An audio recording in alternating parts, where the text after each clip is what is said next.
Ginataan all time. Okay, good morning everyone.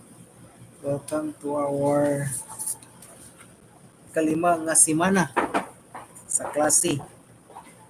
Okay, so kindly chat your full name for your attendance. So we will have to duha ka attendance karon. First is karon. Second, before mag-end ang lecture para may bawaan na to. If kuan ba nakahalutay ba sa lecture. Okay, so kindly comment there if klaro ba akong tingo para makatiwas na dinta sa ato ang lecture. Sir Mark, please, as you want to reach day? Wala ko pa pero butang na nagkawala ni Dred para yan. Okay.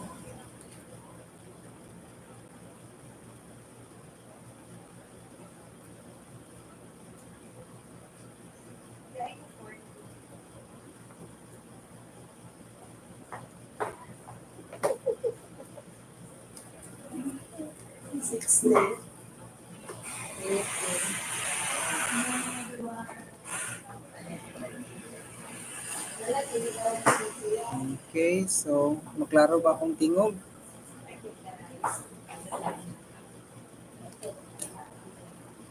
Hmm.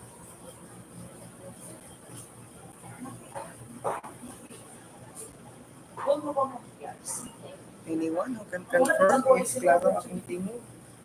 Okay, mag-start na rin ko para dali tama human. Okay, thank you for confirmation per na module. Klaro na tingog. So let's start with chapter 6, the modifiers of human acts.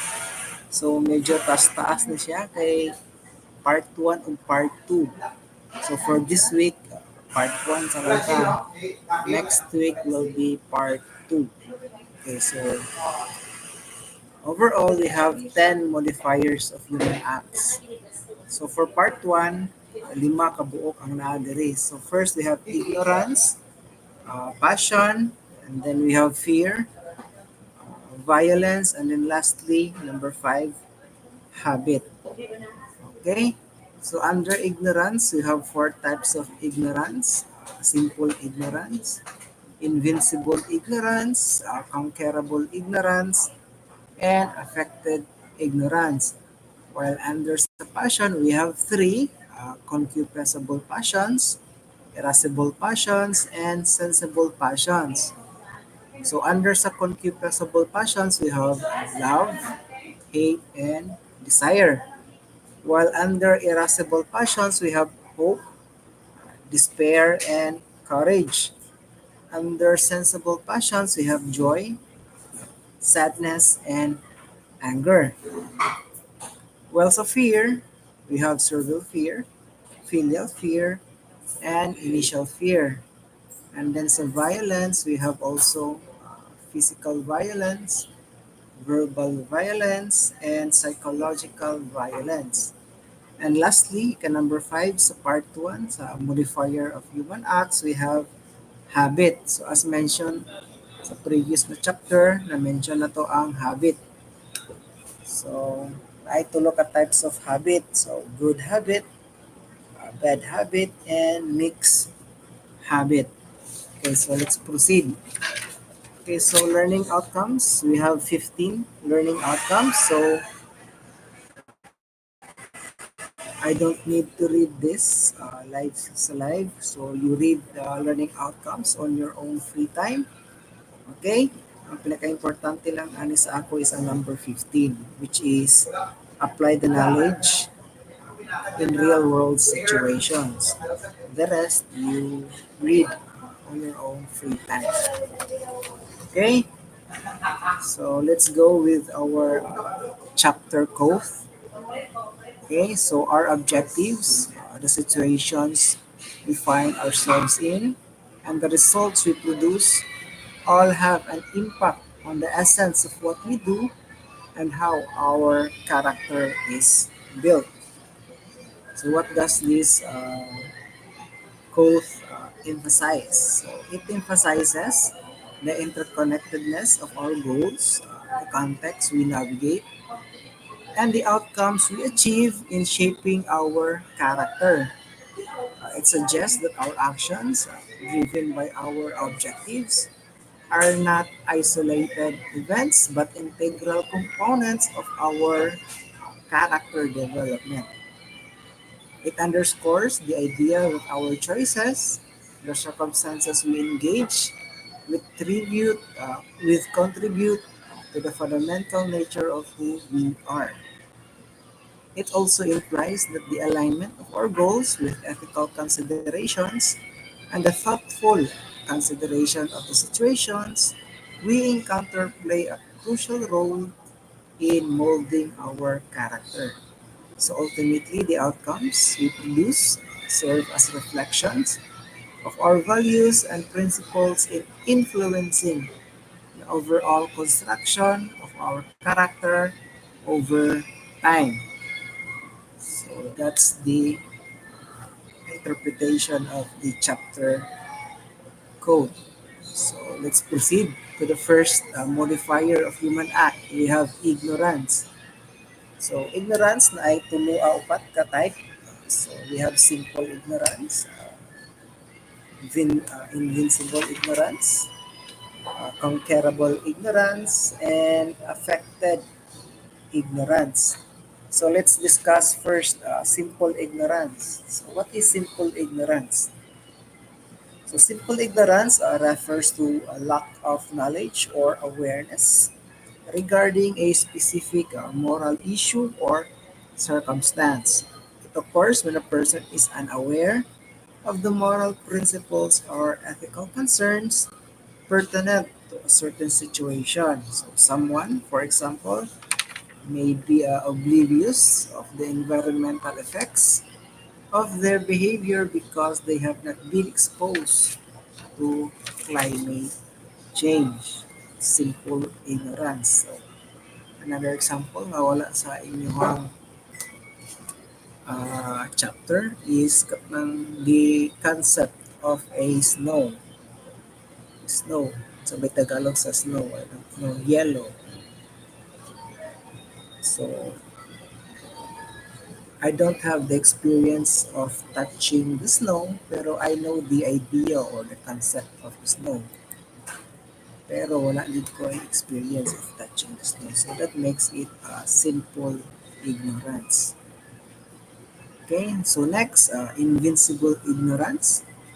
It happens when a person lacks knowledge or information despite making reasonable efforts to gain that information or knowledge. So, in other words, the person is not to blame for their ignorance because they have done everything possible to become aware or to gain that kind of information or knowledge. So, in terms of ethics, this form of ignorance may reduce moral responsibility to some level or extent.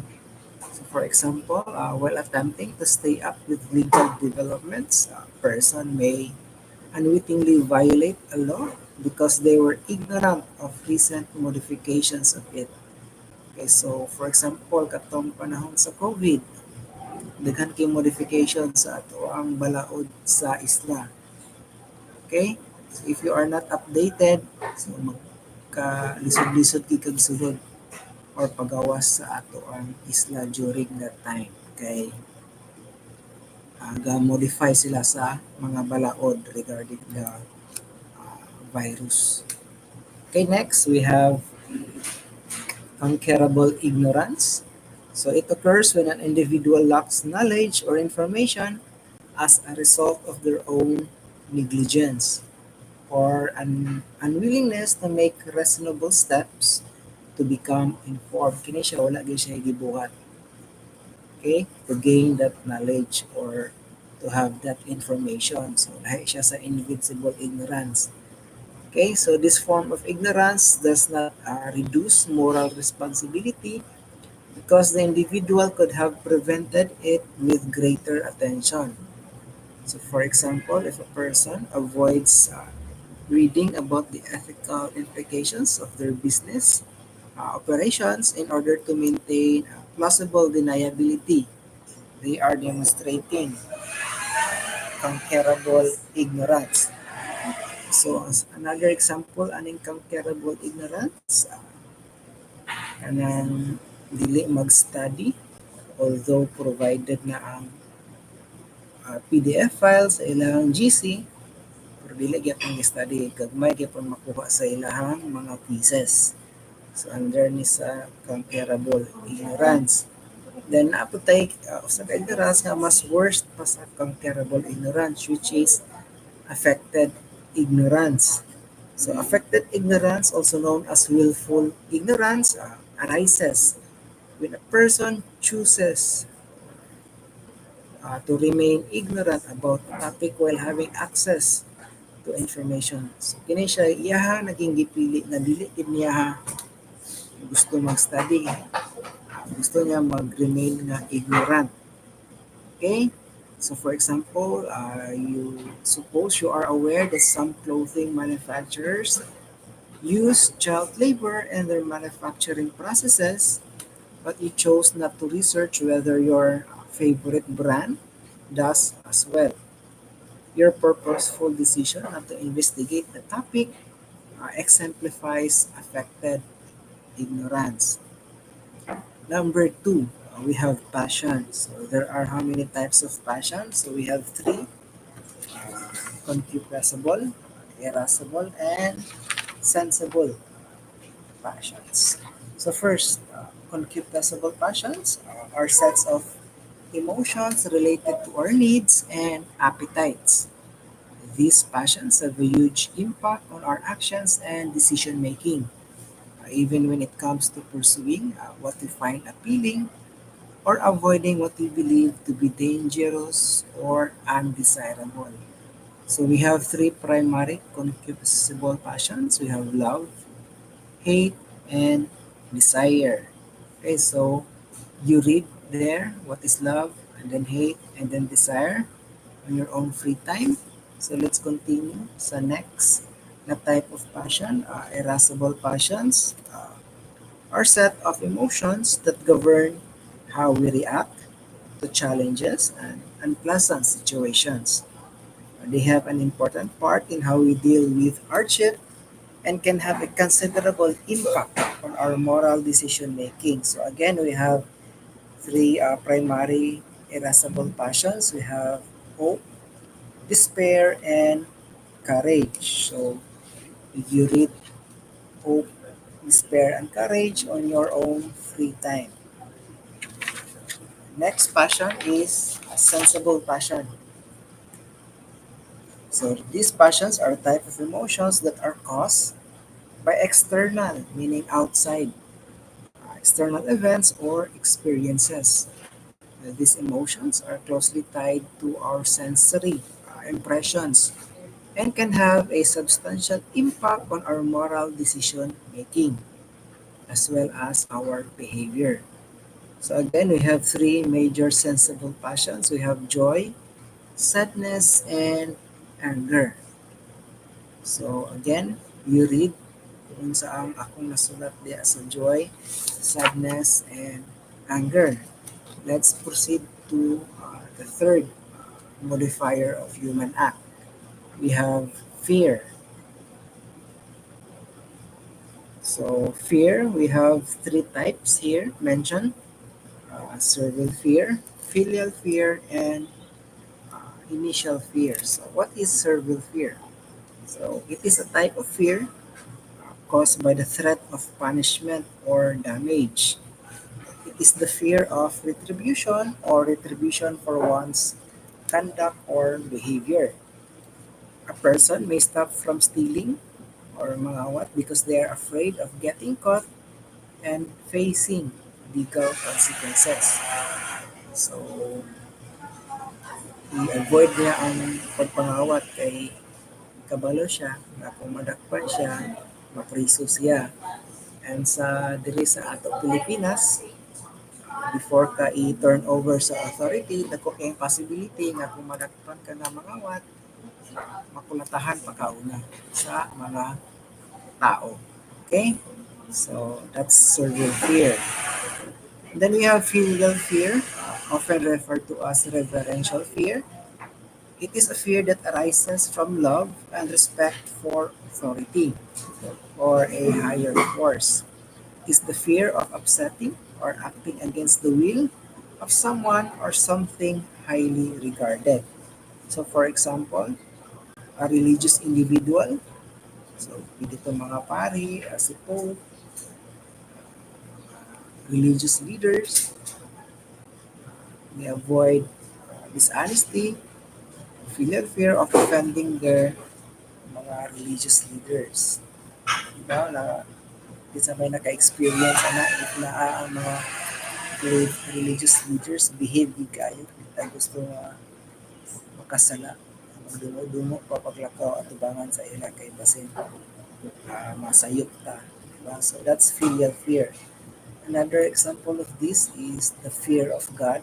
So that is also filial fear because God is the highest force or authority no matter your religion.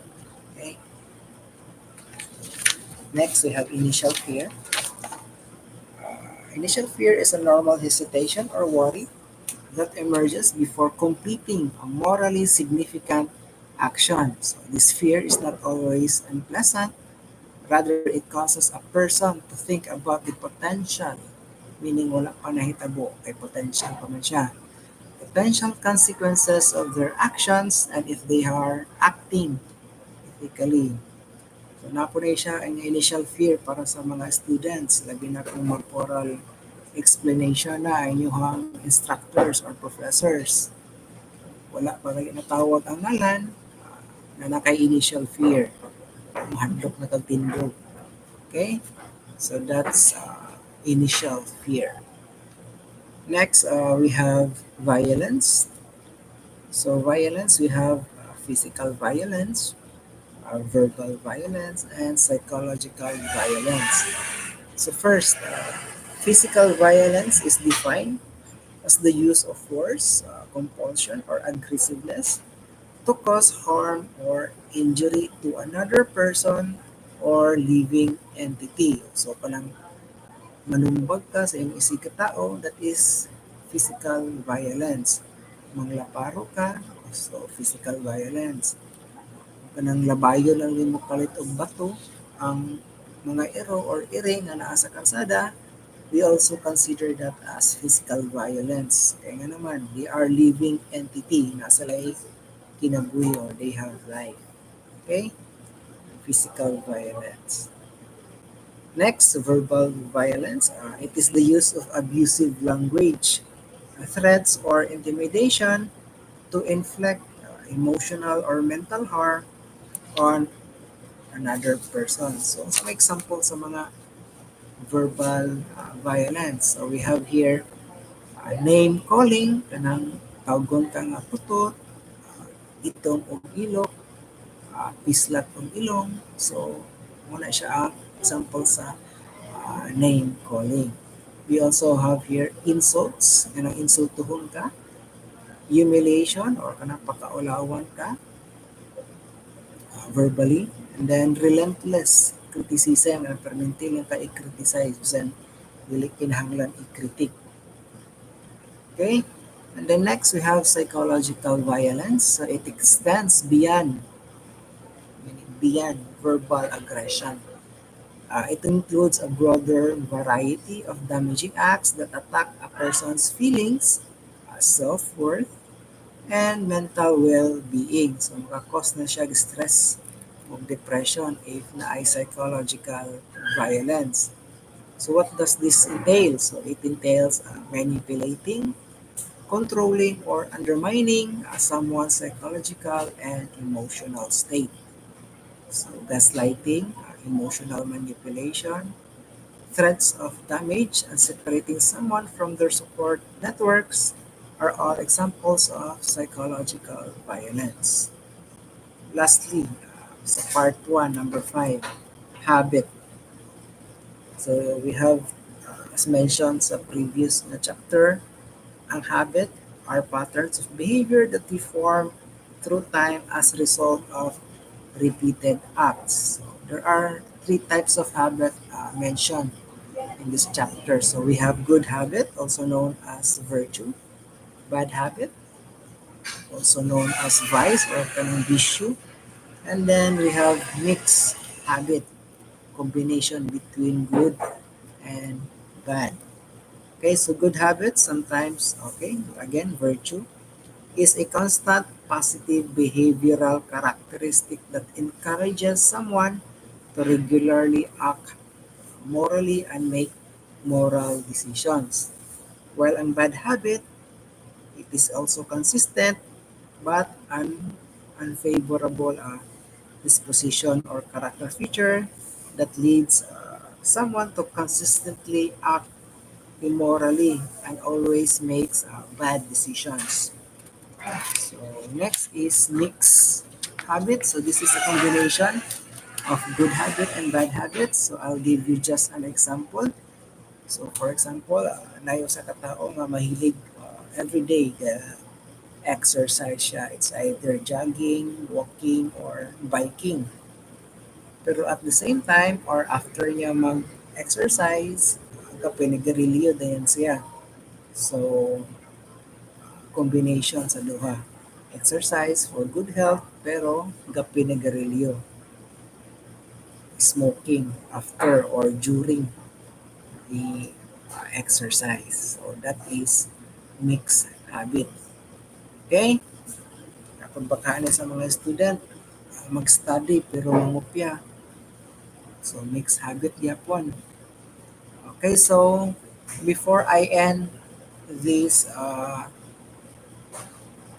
lecture sa live stream, kindly comment your names again for the second uh, attendant.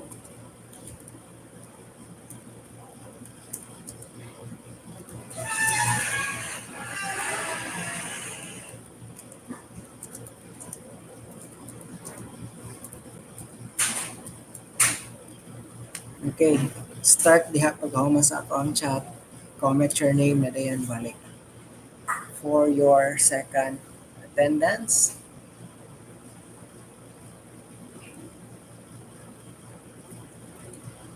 Okay, so that's it for chapter 6. Ako na yung end ng live stream. Thank you for your participation. And again, please comment your names for your second attendance for this lecture. So thank you and God bless.